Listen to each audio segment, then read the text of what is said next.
Hello, lovelies. This is Lazy Fox Creates, a podcast about craft culture. I am the Lazy Fox, otherwise known as Laura or Glomdy.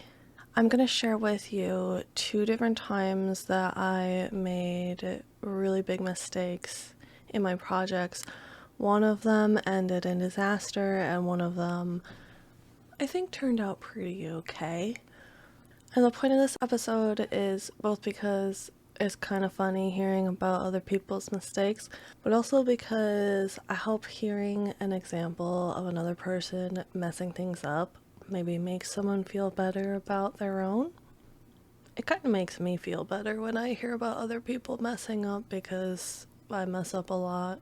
So, the first one was my cosplay. I was cosplaying this fox character called Shade from the YouTube show Kyber Shards.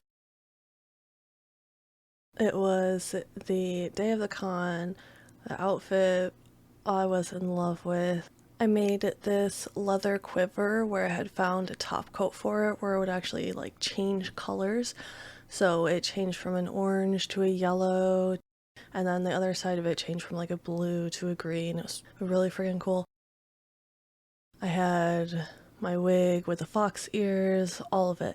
But the hardest part to do, this character has what's called a dragon mark. If anyone knows the D&D Eberron setting, it's one of those, but essentially it's a tattoo that lights up when she uses it. So I really wanted to find a way to somehow represent that in the costume. And I'm very picky about this.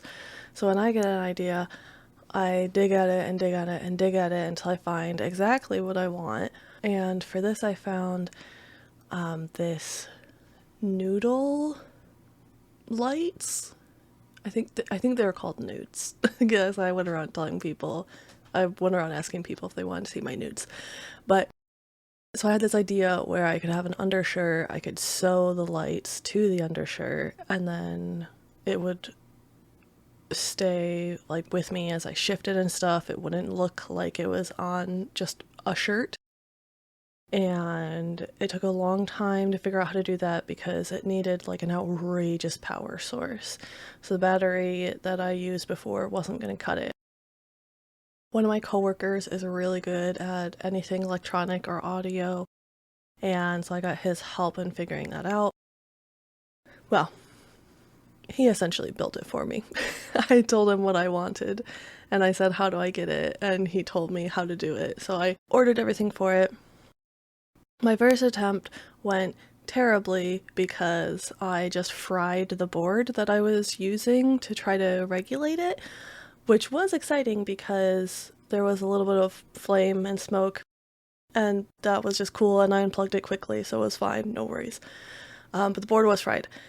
So, thinking that perhaps it was just a bad board because I got it off of Amazon, which I don't like doing. I like using Adafruit because it's more reliable.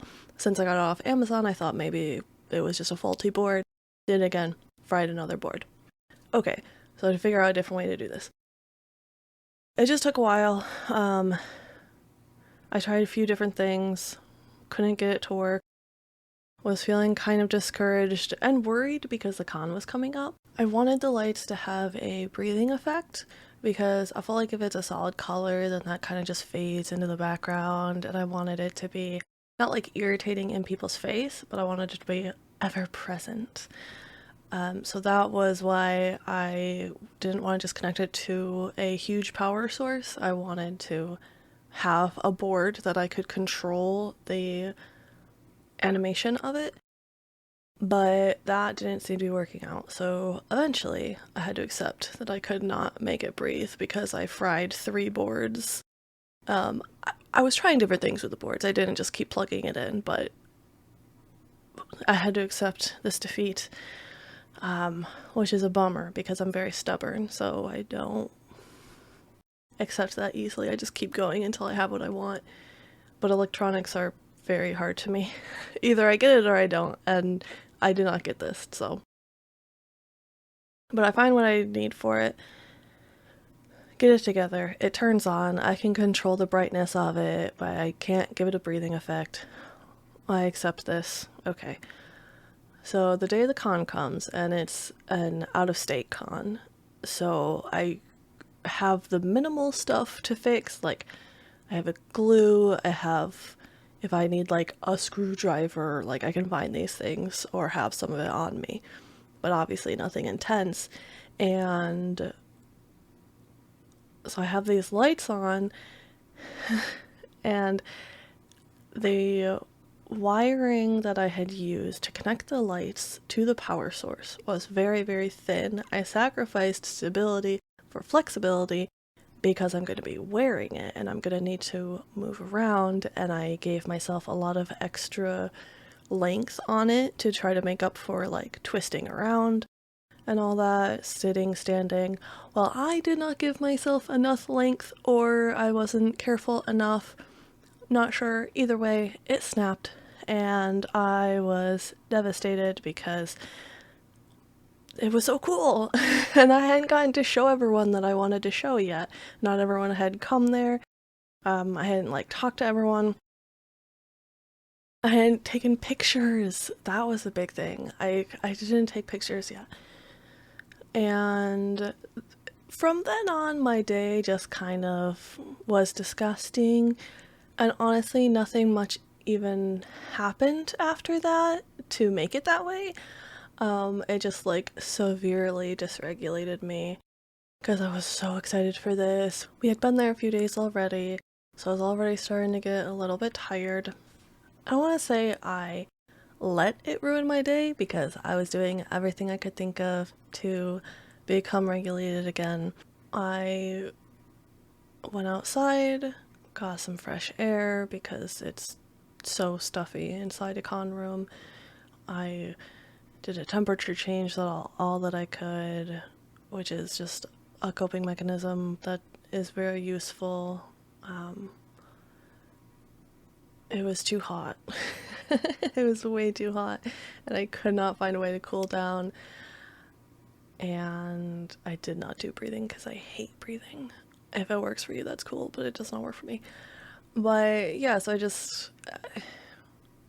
I didn't even fix it when I got home because like the thought of working on it again just reminded me of how awful that day was, and it was just a huge bummer that this cosplay that I was really excited for essentially got ruined. And I still plan on putting it back in, and I'm gonna record some videos with it and take some pictures, post them and all that. But yeah, that day the con was ruined. So that's my example of a mistake I made that I could not recover. And honestly, I don't really know what else I could have done to make that better, other than I should have chosen the other type of wiring that wouldn't have broken as easily.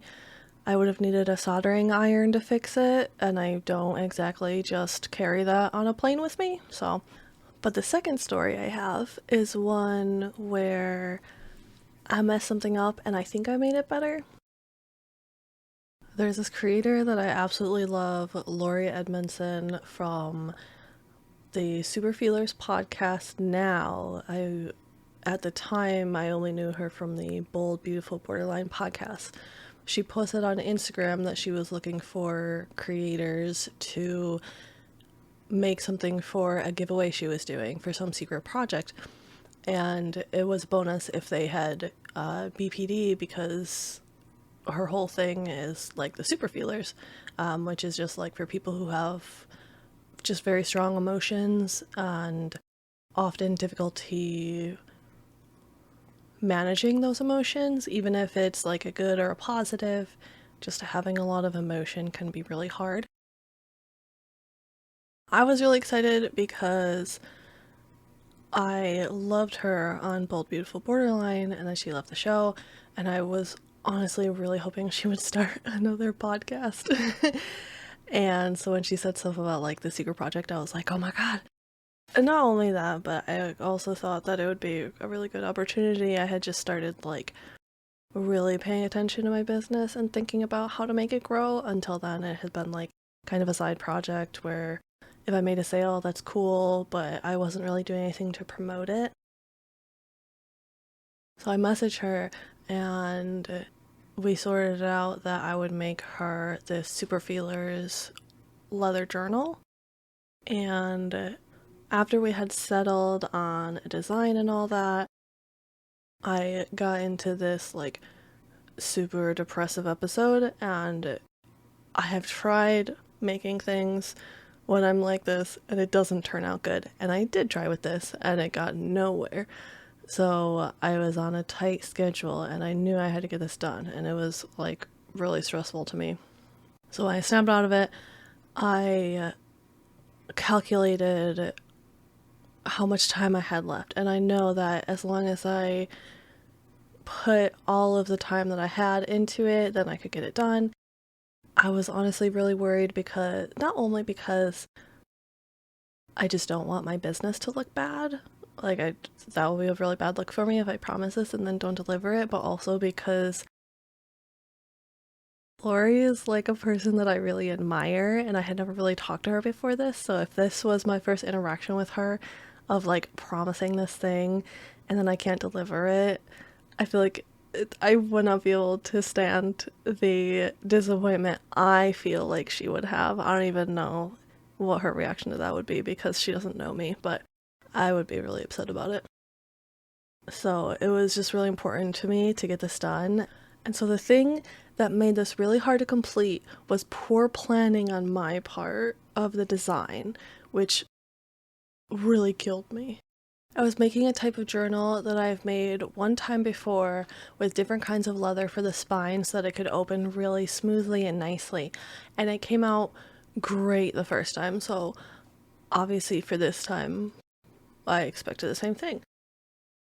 Except the order that I assembled it in now I see is really silly because I'm tooling onto the front of it. So I have like a swivel knife that I'm carving into the leather with, and I have just so much assembled that's not needed yet. So if I make a mistake, I have to start all the way over from the beginning. I already have the spine glued on. I already have everything cut.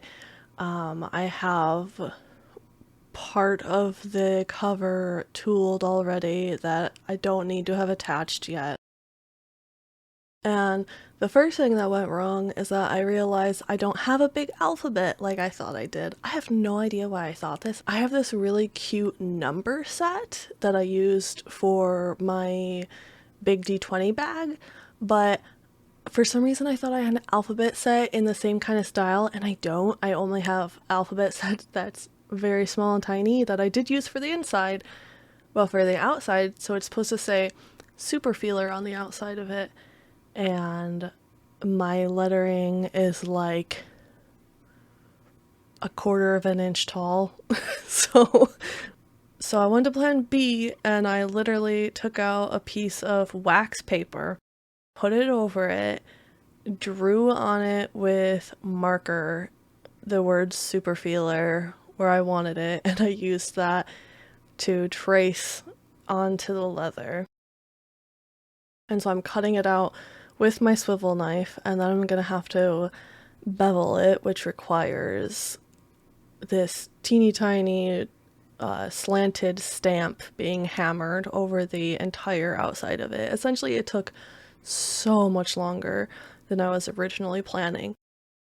But again, my deadline was tight and I was determined to get it out. So I get to nearly the end of carving out the letters, and I slipped with my knife and I made a big ol' cut down the front of it. And when I say that this was a lesson in holding myself together, because I was recording it for a video, so I actually have a video of me holding it up and just going, no, no, no, no, because like, ah. And what I wanted to do was scrap the whole project and go to bed. But I knew that I needed to dye it that night, because if I didn't dye it that night, it's not going to dry in time.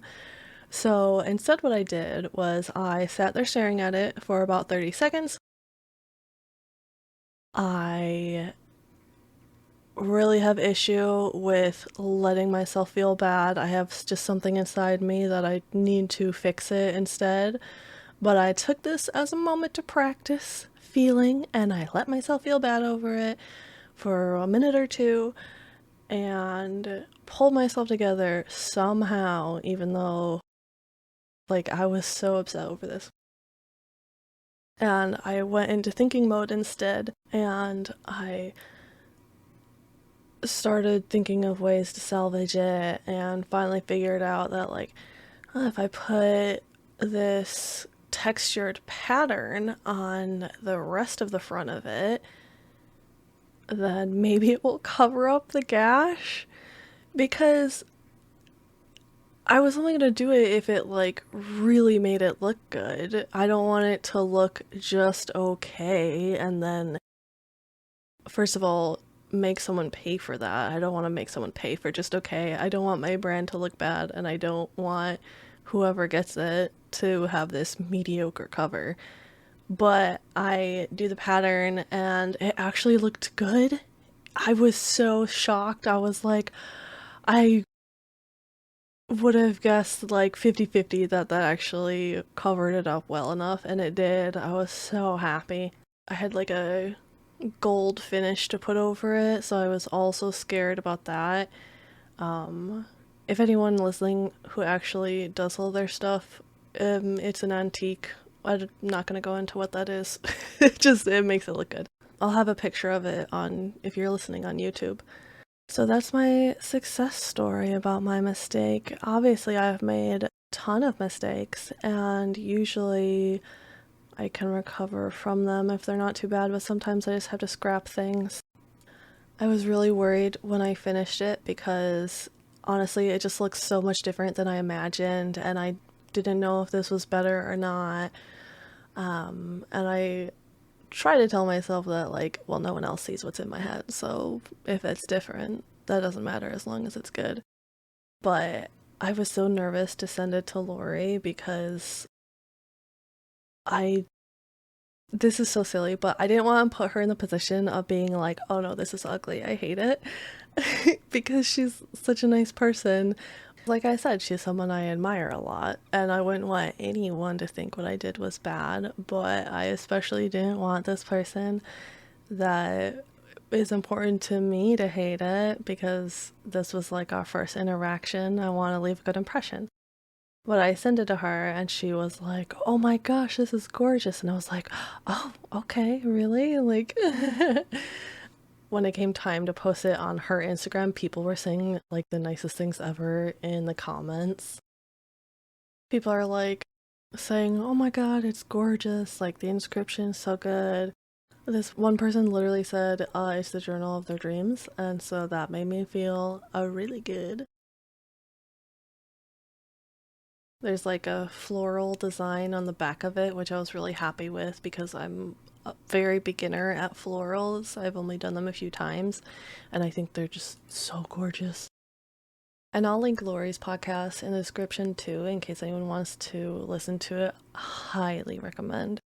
She is a wonderful, caring person, and her podcast is all about it's for super sensitive people who have struggled and been misunderstood and want to find any sort of community with it. So those are my two big mistakes that I wanted to share today. Obviously, I make a lot of mistakes, but those are the two most impactful recent ones. And honestly, I might revisit the lighting with shade. I have not decided, and it might be too stressful. It might not even be worth it, but maybe. So that's it for this episode. If you want to watch some of my crafting videos in between episodes, you can follow me on Instagram or TikTok or YouTube, all of them at Lazy Fox Creates. I'm planning on having a guest pop-up about once a month, so look forward to that. And that way we can talk about more than just what I get into, because mostly I get into leather. I get into a bunch of other things, very surface level, but the majority of what I do is leather. In my list of future guest episodes, I have things like digital art. I know someone who does bookbinding, and I do some of that, but I don't do like the more intense stuff. Like I'll make journals. I know how to like sew a text block together, but I don't know how to like fix a book or any of the super technical stuff. So that would be fun. If you have ideas of things that you would like to see next, let me know. Maybe I can find someone who does it. If you have a thing that you do or make, send me a message. Just DM me on any of my socials, or you can email me lazyfoxcreates@gmail.com. I'm thinking of starting up a Discord, so if you're interested in that too, let me know. I'll see how many people would want to be in on that. If you want to buy any of my stuff, I'm on Etsy, also at Lazy Fox Creates. Right now, I have up there some journals, a D20 dice bag, a keychain, just a few things. I'm planning on populating it more. Adding in a custom dice tray specifically, I think it's going to be really fun. Let me know what are some of the mistakes you've made that you've turned around. I'm really interested in what other people do. That's like the main purpose of this, is that I'm really hoping that people will start listening and talking to me about their crafts, because I love talking about it. Okay, I think that's enough for this episode. I have rambled on long enough. Thank you for listening. I love you all, and go out and start making stuff.